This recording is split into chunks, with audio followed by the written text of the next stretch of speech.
In the last class, I was talking about 5 pillars of Islam, and we mentioned that they were number one, Shahadat, to bear witness, and Salah, Zakat, Saum, fasting, Hajj, etc.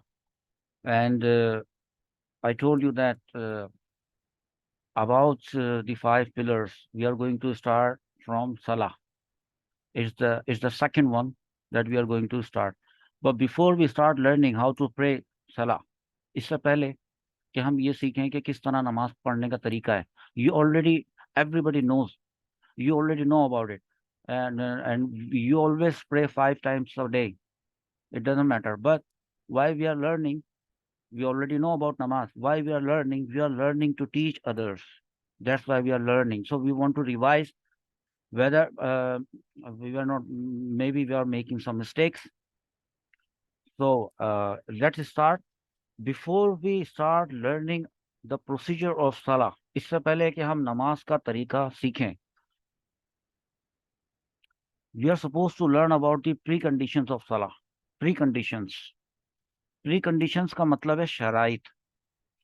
शराइत में और नमाज के procedure में एक फर्क है, इसको understand करें. एक होता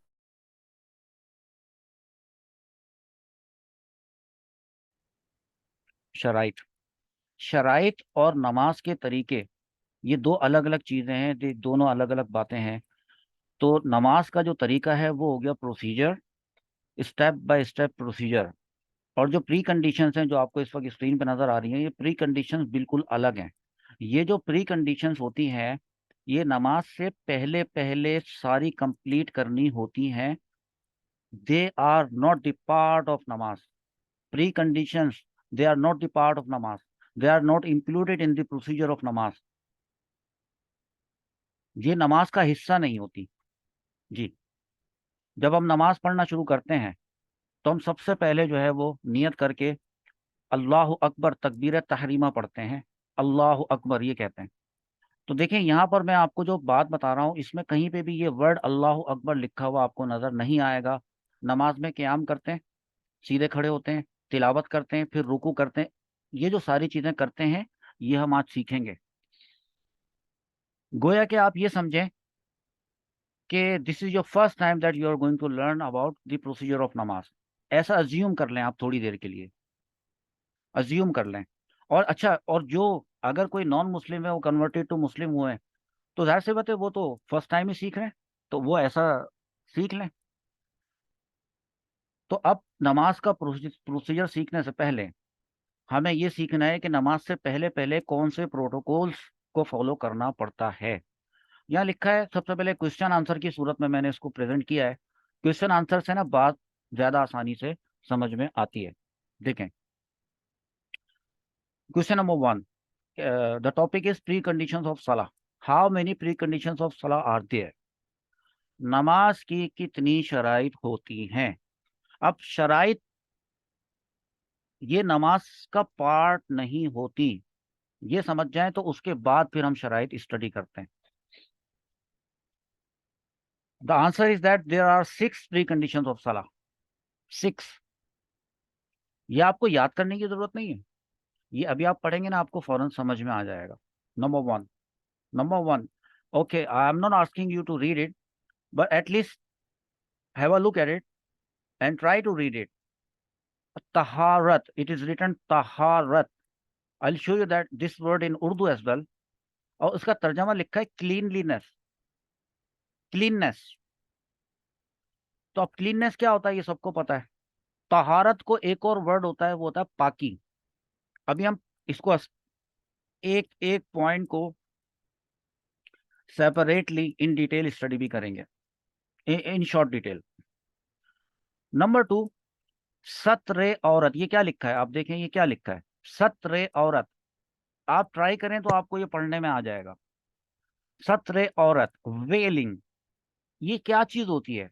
जो भी चीज ये होती है, we gonna learn about it सून.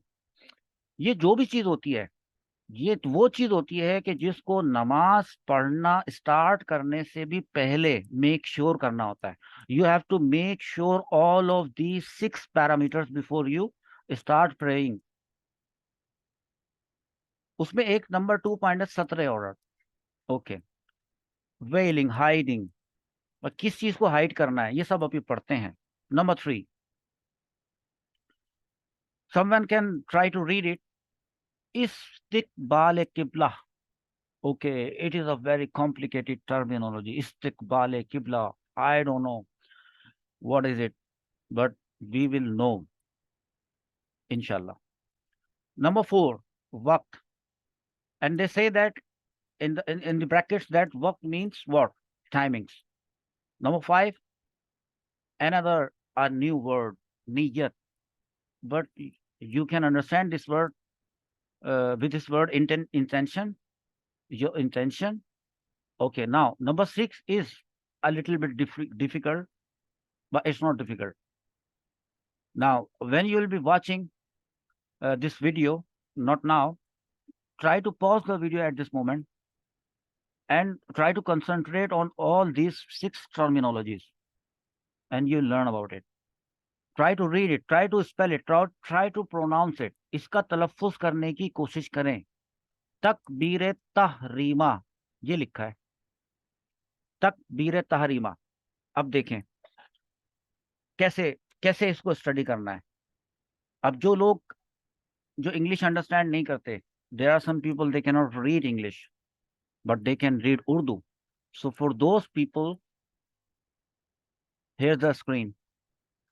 वही वाली बात उर्दू में आ गई। नंबर 1, पहले लिखा है नमाज की शराइत, और शराइत मैंने एक्सप्लेन कर दिया कि शराइत they are not the part of नमाज, ये नमाज का हिस्सा नहीं होती हैं। ओके। नमाज की कितनी शराइत है? नमाज की 6 शराइत है। नंबर 1, तहारत। तहारत से क्या मुराद है अभी पढ़ लेंगे। वहां पे क्या लिखा था तहारत को? हियर, क्लीननेस, पाकी, सफाई। चलें वापस उर्दू पे आते हैं। अब यहाँ पे लिखा सत्र औरत, और सत्र औरत वहां क्या लिखा है? ओहो, नंबर 2 पे तो यहाँ पे भी सत्र औरत लिखा है। अच्छा, ये सित्र औरत भी होता है और सत्र औरत, दोनों तरह से ठीक है। सित्र, सत्र औरत। यहाँ पे औरत का जो मतलब है ना, वो वुमेन नहीं है, बस ये बता देता हूँ। और फिर अभी इसको स्टडी करते हैं। देखें, सत्र औरत। नंबर 3, इस्तिकबाल किबला, वहां पे भी ये लिखा हुआ था। अभी बताऊंगा, टू फेस द किबला, वेयर इज अवर किबला। ये सब बातें आज के लेसन में ही इंशाल्लाह होंगी। नंबर 4, वक्त। यकीनन वी आर टॉकिंग अबाउट नमाज, सो दैट मीन्स दिस वक्त मीन्स नमाज का वक्त। नंबर 5, नियत, इरादा, your intention. Intention about what? Of course, our topic is namaz, so we are talking about the intention of our namaz. Number 6, takbir tahrima. Oh, what is it? क्या होता है ये तकबीर तहरीमा? लेकिन ये 6 चीजें होंगी। जब तक ये 6 चीजें नहीं होंगी तब तक नमाज शुरू ही नहीं होगी। और अगर नमाज शुरू ही ना हो, कोई काम शुरू ही ना हो, तो वो कंप्लीट भी नहीं हो सकता। ये एक इंपॉर्टेंट पॉइंट है। चलें दोबारा से आते हैं इंग्लिश की तरफ। अब एक क्वेश्चन है, अब पॉइंट नंबर 1 को ले लें। क्लीननेस, ये होता क्या है? What do you mean by cleanness? Cleanness का तो मतलब होता है कि सफाई करना। तो कौन सी चीज की सफाई करना होती है? अब मैं आपको बताता हूँ। Cleanness means you have to clean 3 things. How many? 3। and I'll tell you about this. 1, 2, 3. Number 1, clean your body. Number 2, clean your clothes.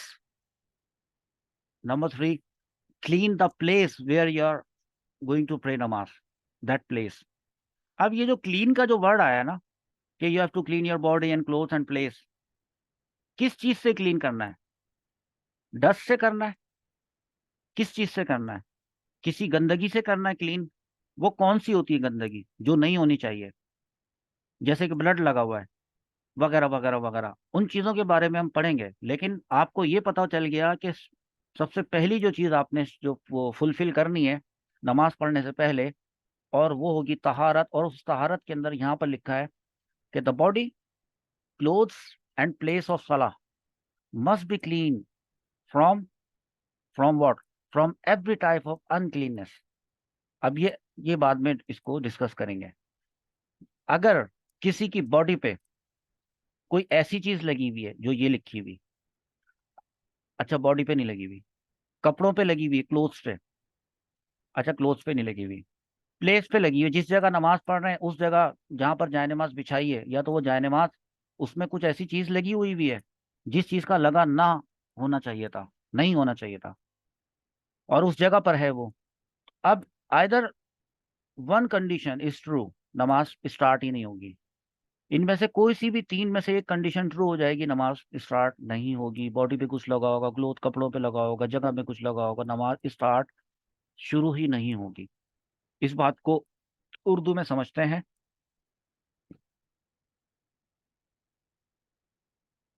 देखें, तहारत, तहारत से क्या मुराद है? तहारत से मुराद है नमाजी का बदन। नमाजी इसलिए लिखा है, of course we are talking about नमाज, तो नमाजी means the person who is going to pray नमाज। नमाजी का बदन, बदन मीन्स बॉडी, लिबास, क्लोथ्स, और जिस जगह नमाज पढ़ रहा है, द प्लेस, वो जगह, दैट प्लेस हर किस्म की नजासत से पाक हो। अ न्यू वर्ड, नजासत। Okay, so what is it? नजासत, we will learn about it. But मैं अभी आपको समझा देता हूँ वो कौन कौन सी ऐसी चीजें होती हैं जो कि नजासत में शामिल होती हैं, और वो कौन कौन सी ऐसी चीजें होती हैं जो नजासत में इंक्लूडेड नहीं होती। लेकिन एज ए होल हमें ये पता चल गया कि गंदगी, कोई भी गंदगी, वो गंदगी नहीं होनी चाहिए थी। अगर वो है इन तीनों में, बदन पे, लिबास में, या जगह पे, तो आपकी नमाज शुरू ही नहीं होगी। जब शुरू ही नहीं होगी तो मुकम्मल भी नहीं होगी। अच्छा, इसका मतलब है अब हम रेडी हो गए कि जब हम नमाज पढ़ने के बारे में सोचेंगे भी, तो हम सबसे पहले इस पॉइंट के बारे में सोचेंगे जो हमारा पॉइंट नंबर 1 है, तहारत। Okay, now come to the next point. Next was number 2 here, सत्र औरत। I don't know the meaning of veiling. this of this word is not, I'm not used to of this word, it's new for me, but I can guess it means hiding. So the question is here, number 3. Look at question number 3. What is the meaning of satre aurat? The answer.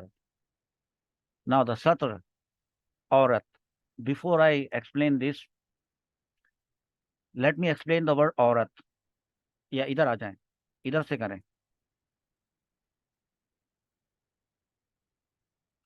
सत्र औरत का क्या मतलब है? तो यहां पर ये जो वर्ड औरत लिखा है, क्वेश्चन को देखें, आंसर को छोड़ दें। औरत, यहाँ पे औरत से मुराद वुमेन नहीं है, नहीं। ये औरत जो है ये अरबिक वर्ड है, और इसका मतलब होता है हर छुपाने वाली चीज। हर वो चीज जिसको छुपाया जाता है उसको औरत कहते हैं, चाहे वो कोई सी भी चीज हो, लिविंग हो, नॉन लिविंग हो, कोई सी भी हो। अगर वो छुपाने की चीज होती है तो वो औरत है।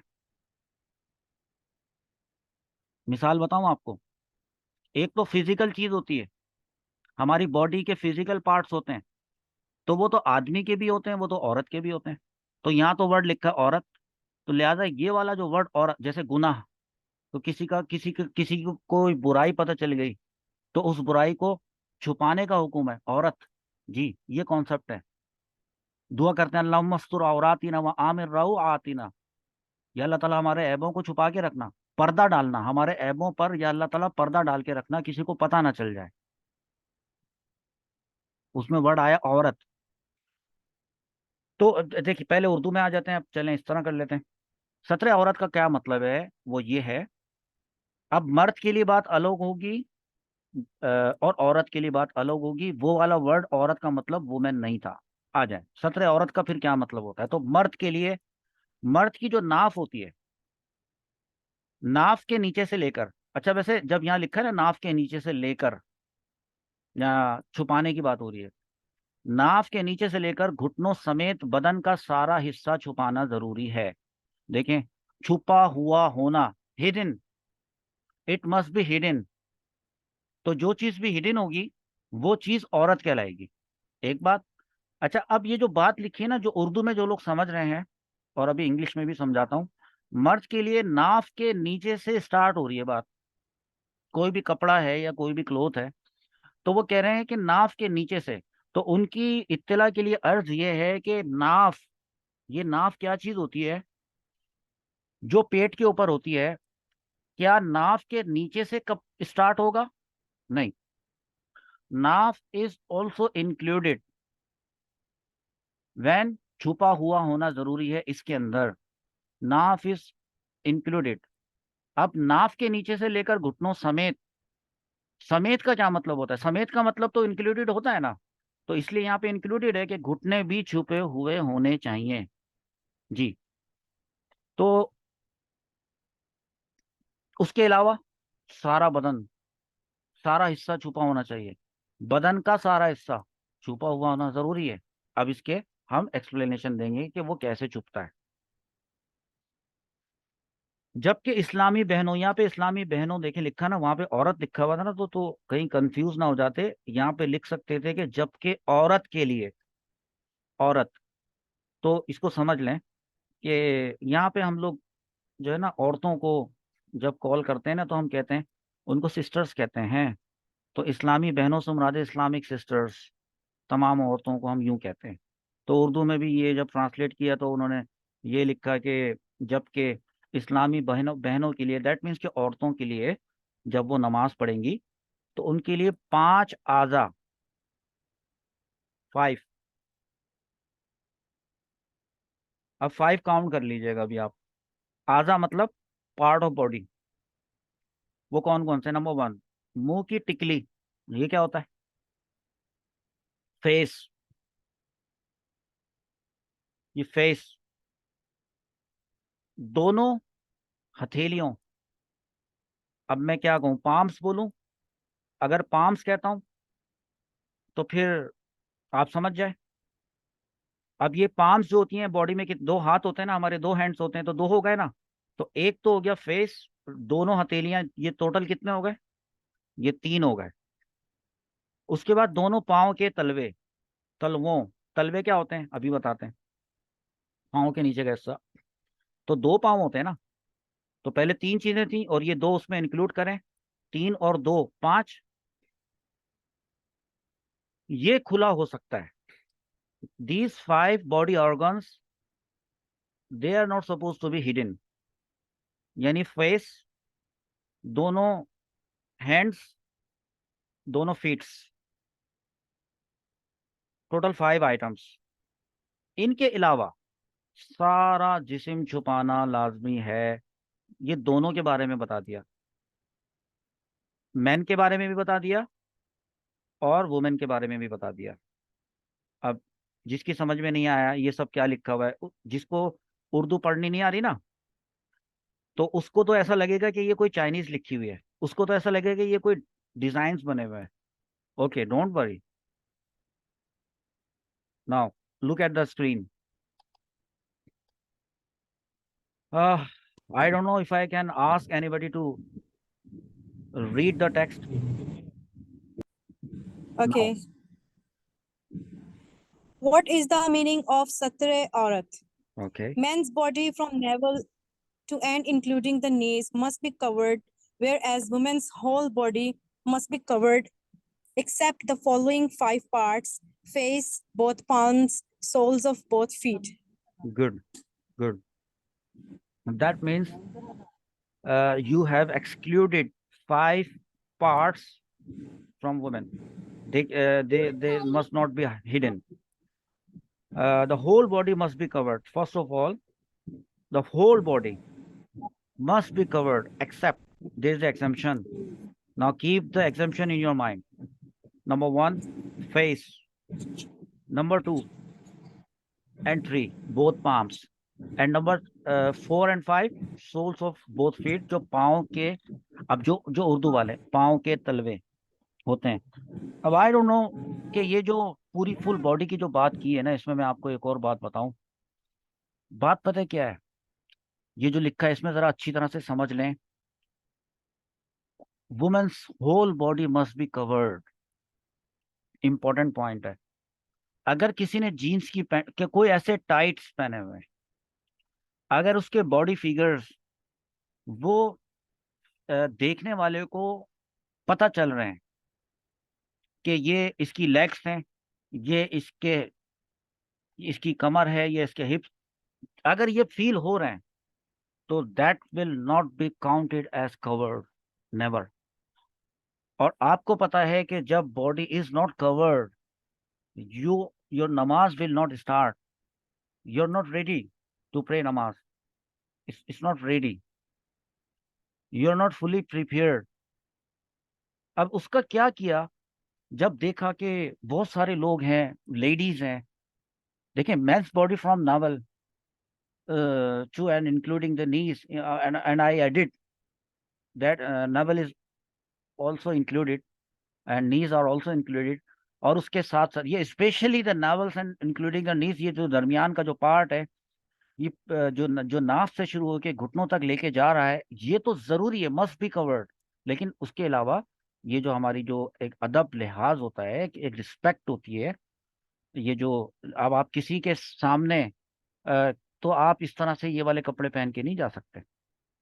एक्सरसाइज करने के लिए जाते हैं, जा सकते होते होंगे, लेकिन स्विमिंग के लिए जा सकते होते होंगे, है ना? I don't know about that, but you are going to pray, you are going to face Allah when you are going to pray नमाज। That means you are going to go to talk to Allah. whatever you will be speaking, whatever you will be reciting will be the conversation between you and Allah. Allah replies, but we do not have those ears, kind of ears. We do not have that much power that we can listen to Allah's words. But he says, he replies। तो उसके सामने खड़े होने के लिए क्या हम ऐसे किसी कॉस्ट्यूम में जाएंगे? नेवर। हम अपने बॉस के सामने नहीं जाते।